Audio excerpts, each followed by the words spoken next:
What's up, everybody? How's it going? And welcome to this episode of the Car Rant podcast. Today, very excited because we're continuing our Market Missing Links series, visiting with an old friend of the channel, the Nissan S chassis. But before we get started, I want to put in here a real quick memo talking about something that's going on. I am actually going to be out of town for a little while, so unfortunately, there's going to be a light delay on some videos in the near future. And with that in mind, I hope you can forgive us, but we are working on some incredibly good content involving the Eclipse and finally getting that thing running and roadworthy, even though we did take it for our first drive. Still not quite ready to be registered and also fully driven so we can do a review on it. So all that stuff is coming because we were just waiting on parts at this point so we can finally get this car up and running so that we can do real content with this car. We're super excited. We hope you guys are as well. And with that said, let's get on with the video.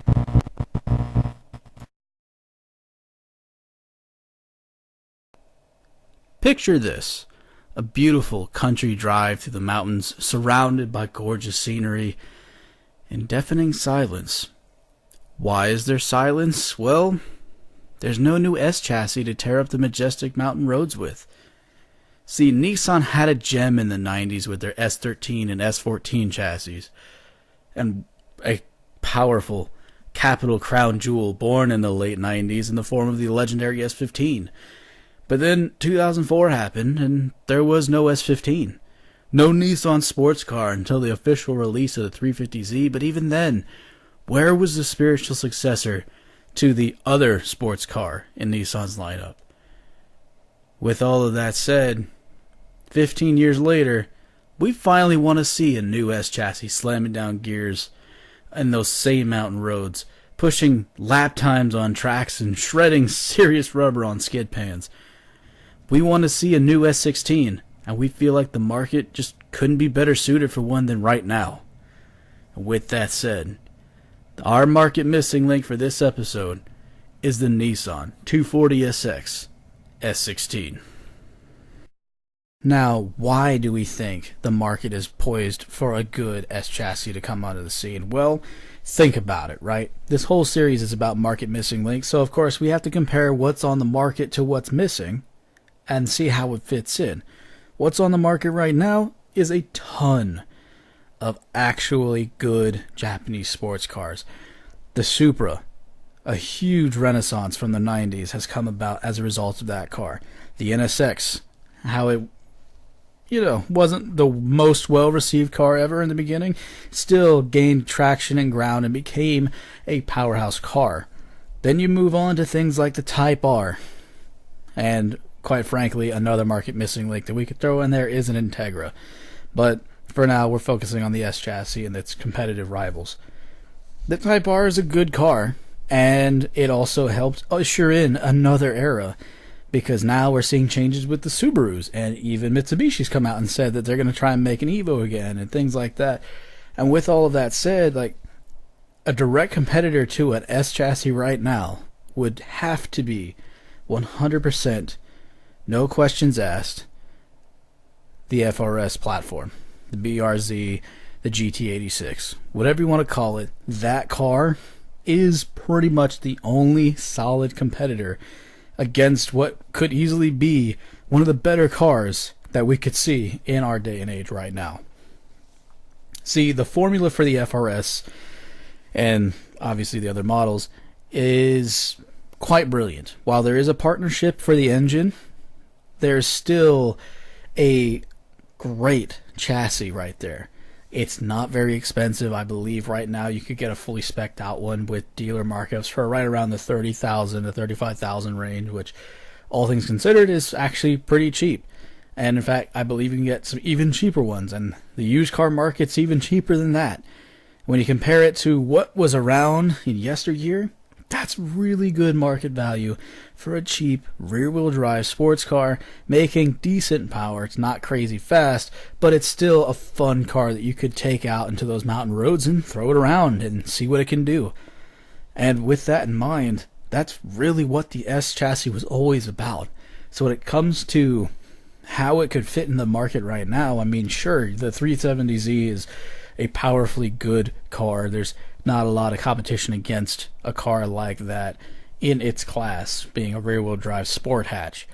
But it still isn't enough, in my opinion, for the Nissan sports car lineup.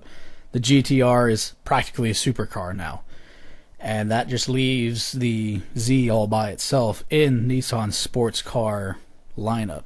Now, I get it. Market-wise, America's really the only place that an S chassis could really do well. I mean, obviously other countries around the world would obviously love it, but when it comes to where people are at, I mean, you have to remember that Nissan is a Japanese brand.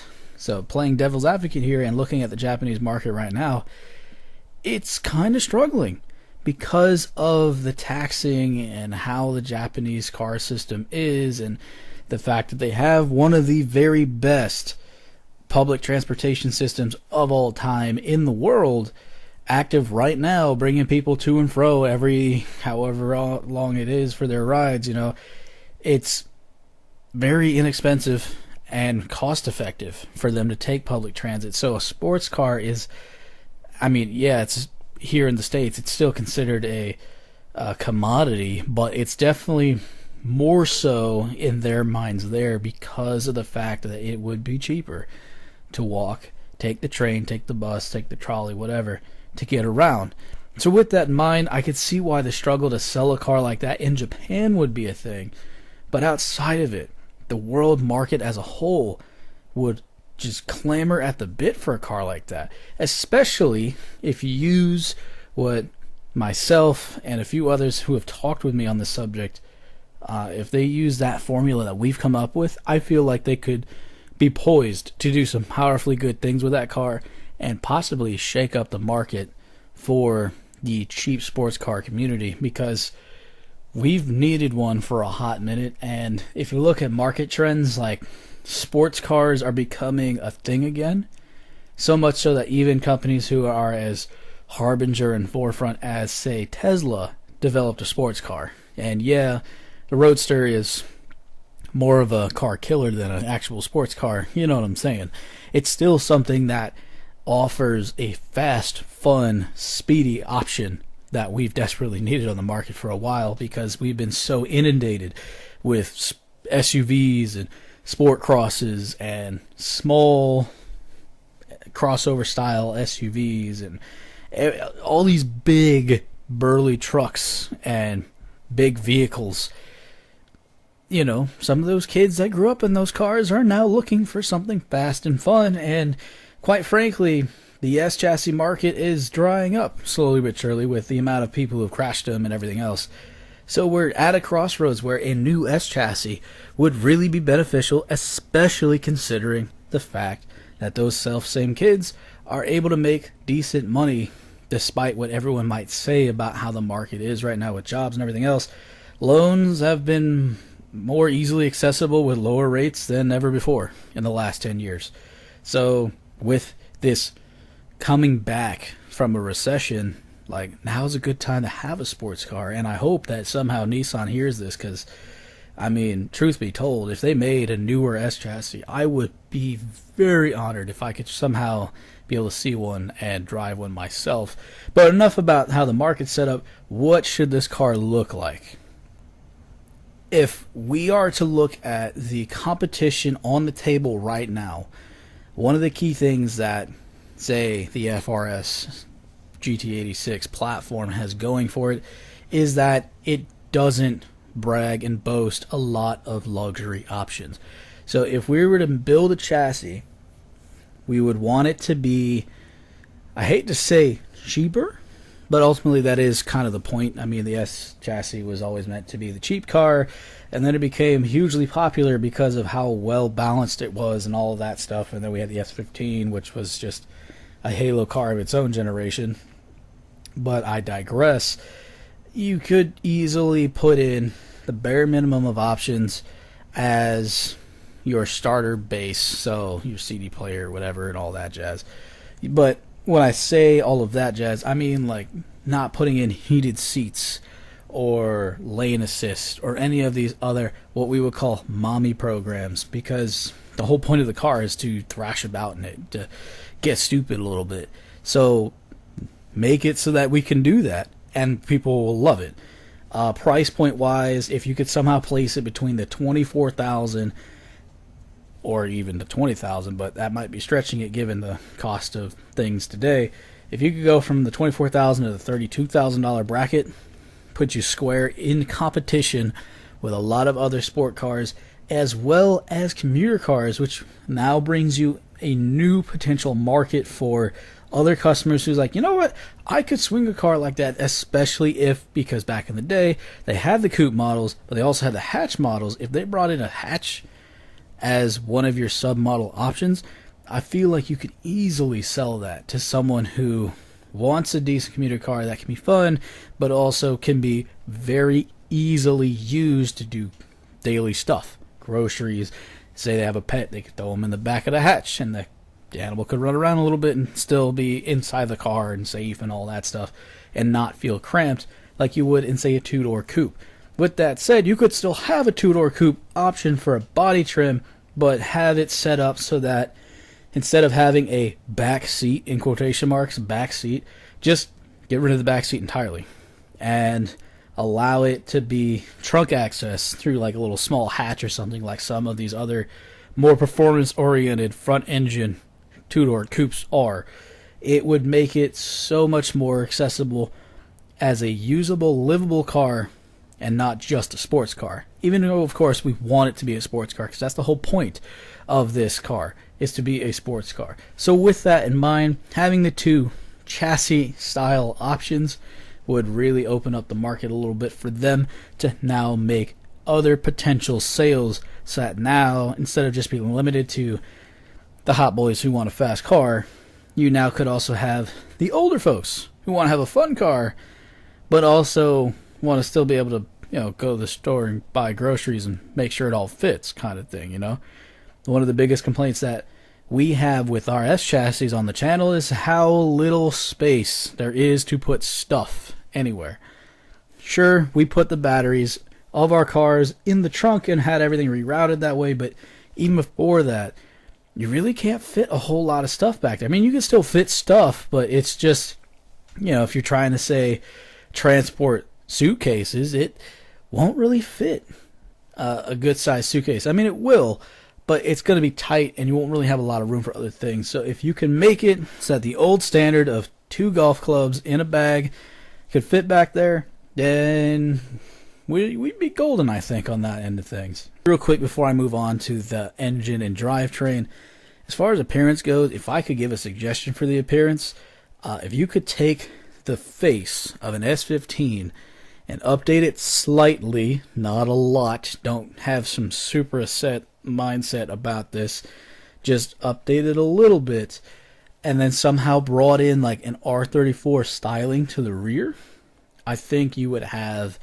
a real champ on your hands as far as a design goes, because that, in my mind, the way my mind's eye sees it, I'm not artistically gifted in a way where I could draw this for you to see it, but I feel like that would be a really nice look with the long nose and still having that S15 face, but then making that back end look a lot more aggressive and give it some really nice aerodynamics from factory.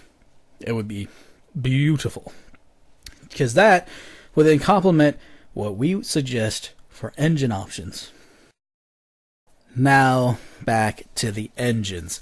This is the part of the car where my friends and I had a little bit of contention on, because I'm of the opinion that multiple engine options should be made available, with one being kind of a wild card option if you so chose to do this. But then, in my opinion, I could see it being like a legal caveat where you have to fill out some paperwork to make it so that you're okay to do said engine option. And to start with the easy one, if I am Nissan, like I said with the Z episode, having a hybrid option would be really good, but because this is an S chassis and we are trying to do things the affordable way, because that was always the point of the S chassis, let's just go back to the drawing board. Back in the day, S chassis came with 2 drivetrain options, which were basically an automatic trans and a manual trans, in Japan and other parts of the world anyway, bolted up to either a CA18 and then eventually the SR20. Now, while here in America we were shafted with a KA24, there were two engine options of that as well, and that was a single cam and a dual overhead cam. I would forego the KA option entirely, and personally, I would have an SR.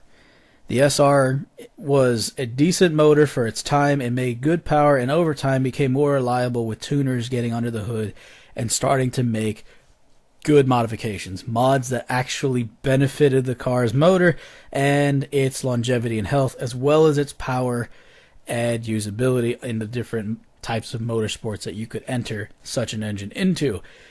An SR would be a very easy way to get right back onto the horse and keep on riding if you're Nissan. I understand that EPA regs have changed since the SR was in a car.